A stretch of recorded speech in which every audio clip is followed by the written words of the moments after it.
So let's now take a look at the standings on day 9 at the 2026 Milan Cortina Games. Team Canada is now tied with Switzerland for the 10th place as we across the halfway point of the Olympics. Norway remains at the top of the standings, on pace to claim the most medals for the 3rd consecutive Winter Olympics. And the host nation of Italy has officially secured the most medals in its country's history as it sits at 2nd in the medal standings. And Team Canada is victorious in the men's hockey preliminary round after defeating France 10-2, remaining undefeated as they advance to the quarterfinals of the 2026 Winter Games. Team captain Sidney Crosby had 1 goal and 2 assists in Canada's defeat of France, making him Canada's all-time leader in Olympic scoring with 15, surpassing the great Jerome Ilginla. Macklin Celebrini scored 2 goals, as 9 different players contributed to Canada's victory, including Connor McDavid. The team heads into the elimination round with a 3-0 record. With me now is Marco D'Amico, hockey analyst and senior editor at RG Media. Marco, exciting news as Canada thrashes France 10-2 and all set for the quarterfinals. Let's talk about the game. Sidney Crosby, Connor McDavid breaking their own records. Tell us more. Yeah, well, Connor McDavid breaking the record for the single most points in an Olympics tournament for a Canadian-born player. He did that through 3 games, which is considerable considering the record held by the last player, Jonathan Toews, was definitely more than 3 games. So you look at the way that he's played, he's just taken over this tournament offensively. And then we mentioned Sidney Crosby, the veteran on this team, the captain, having 14 points, tying Jerome Iginla.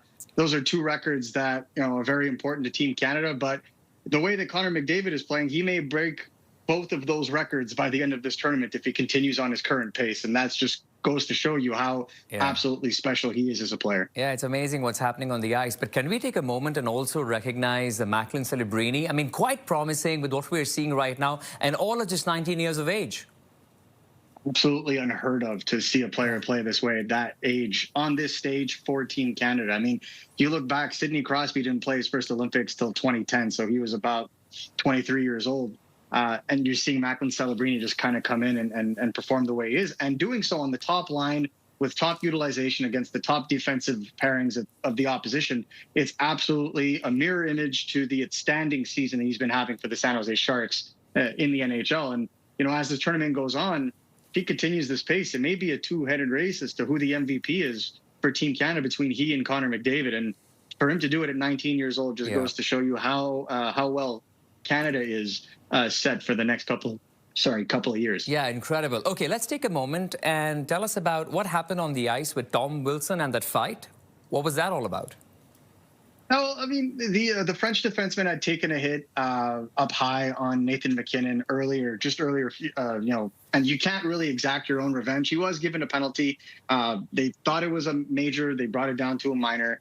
And again, it's frowned upon to fight in the Olympics. It's not out of context. You aren't given an automatic suspension, but I wouldn't categorize this as a fight so much as kind of a little bit of a skirmish. Okay. It's Tom Wilson. It's what he's known for. It's his identity. And especially late in a game like that, you want to send a message to not take any chances on Team Canada forwards, especially as they get ready for the elimination rounds later this week. Yeah, the good thing is, though, he's not been suspended, which is great. But let me talk about what happens up next. Now, we know Canada remains undefeated. Who are we then expected to play in the first quarterfinals? Well, that'll depend in terms of how the quarterfinals go. I believe they have a bye directly to the semifinals.